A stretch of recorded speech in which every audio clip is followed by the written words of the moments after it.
Izinkan saya bercerita tentang musibah yang dialami oleh saya, yaitu berupa penipuan dan perampokan dengan penodongan bersenjata sebesar 2,1 miliar. Uang saya dirampok oleh seorang warga Cirebon yang bernama Herik Simporin Boya. Untuk mencari korbannya, perampok itu tinggal di apartemen, di salah satu apartemen di Jakarta yang dipunyai oleh mertuanya, yaitu orang kaya Cirebon. Saya sedang berada di depan klaster Halekoa Pegambiran Residen Cirebon, tempat mertua sekaligus pemilik apartemen itu tinggal. Jadi musibah ini bermula ketika saya menginap di salah satu apartemen Menara Jakarta, salah satu unit apartemen Menara Jakarta di Jakarta. Terus saya lagi treadmill pagi, saya ada keperluan dekat situ, jadi saya menginap di situ. Kemudian ada seorang mendekati saya, ngaku dari UNICEF, terus mau balik ke Prancis, baru sebulan di Indonesia dan mau balik lagi, tapi belum sempat ke Indonesia dan tidak tahu tentang Indonesia. Dia meminta izin untuk punya teman Indonesia, boleh minta nomor kantor saya. Jelas saya menolak karena dia mohon-mohon, sempat saya tawarkan, udah kamu DM aja saya di Instagram. Dia bilang dia tidak main medsos. Kemudian dengan berat hati saya mengasih nomor kontak saya. Kemudian saya tidak berpikiran bahwa suatu saat dia yang akan merampok saya 2,1 miliar. Namanya Harry Simporin Boya, tapi saat itu ngakunya namanya William Lebok dari Perancis.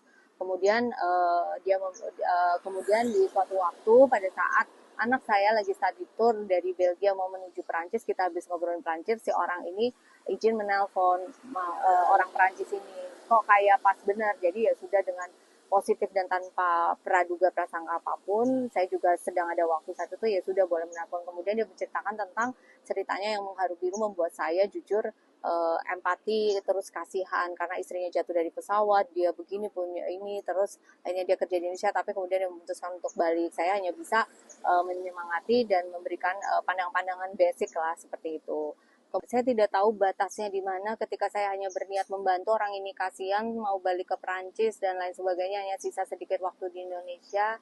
Dengan setulus hati sebagai warga negara yang baik, saya bersikap ramah, membantu, punya empati, sampai ke batas kemudian saya seperti robot yang dimintai tolong apapun sama yang bersangkutan. Mau puncaknya, saya kok gak logik banget, gak di logika nalar itu, saya bisa mengumpulkan uang saya 2,1 miliar terus disuruh ditukar menjadi dolar US, dan pada saat terkumpul orang ini kok ya bisa mempengaruhi. Tiba-tiba ayo kita ke Jakarta, saya berkendara dengan mobil ke Jakarta. Setelah nyampe Jakarta, kemudian dia menunggu di belakang mobil, kemudian ada mobil malang datang dua orang pakai Gojek, ngambil orang pakai Gojek dua, ngambil, sudah tahu letak koper di belakang. Terus kemudian saya tahu dia pakai tas bag Burberry yang saya sadar, kemudian pasti uang saya ada di situ, sama si orang Ambon yang menodong dia, dan dia tidak melakukan perlawanan apapun. Dan ketika mereka bersama-sama menuju ke mobil, saya lari, saya ditodong mobil, saya hanya angkat tangan begini, terus saya ditinggal sama mereka begitu aja di pinggir jalan. Saya masuk ke mobil, saya linglung, saya bingung. Terus satpam Holiday Inn-nya itu tanya, Bu, bagaimana Bu, gimana? Kemudian akhirnya saya ke UNICEF, dan ternyata semua ceritanya itu bohong. Dia tidak ada William Lebo kerja di UNICEF.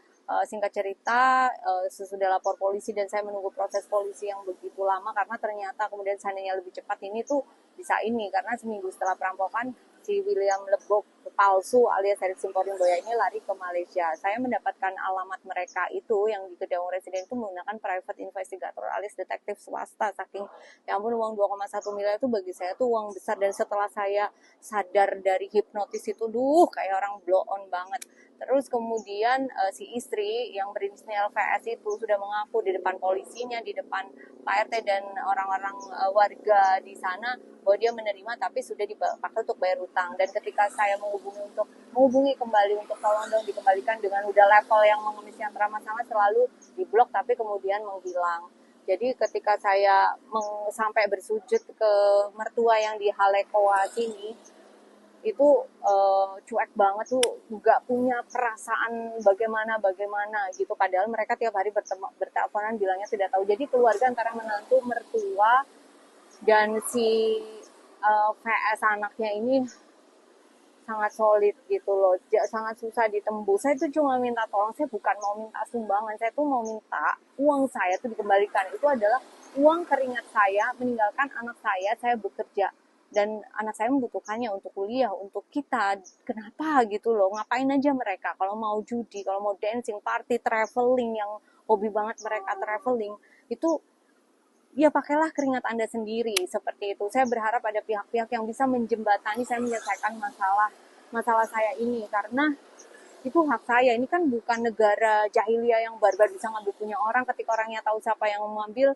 terus cuek aja gitu. Sementara ya saya berharap kinerja polisi bisa lebih gimana, tapi saya hanya ingin uang saya itu dikembalikan, dan mereka adalah orang yang mampu, orang kaya raya di Cirebon, jadi nggak perlu merampok pun. Omset pabriknya itu tiap bulan itu miliaran gitu. Jadi uang 2,1 M itu uang yang kecil, tapi saya nggak tahu. Ini kan masalah karakter, attitude ya. Jadi watak gitu. Jadi saya tuh udah stres banget bagaimana untuk menyelesaikan masalah saya ini. Saya sangat berharap, saya sebagai warga negara, saya wanita dirampok, ditodong begitu. Masa iya negara nggak bisa nolongin saya? Ketika negara sibuk dengan ininya kan ada kemasyarakatan lah yang peduli gitu. Saya berharap sih Pak Deddy Mulyadi juga mau lah ini membantu saya walaupun tidak viral, karena harus viral dulu baru dibantu. Jadi kayak no viral no justice itu memang benar adanya. Tapi saya sudah berusaha viral, ya nggak viral-viral gitu. Jadi siapapun yang bisa bantu saya, itu kan hak kami gitu loh. Itu kan hak kami, dan untuk menyelesaikan masalah ini nggak perlu waktu 5-10 menit, itu bisa selesai dengan kebesaran hati keluarga itu seperti apa, bertanggung jawab atas apa yang diperbuat oleh anggota keluarga mereka gitu loh. Jadi kalau kalian berharap saya capek seperti yang kalian rencanakan semua akan menjadi normal, ketika saya capek, saya nggak akan capek. Itu hak saya, tolong dikembalikan. Sekian dan terima kasih.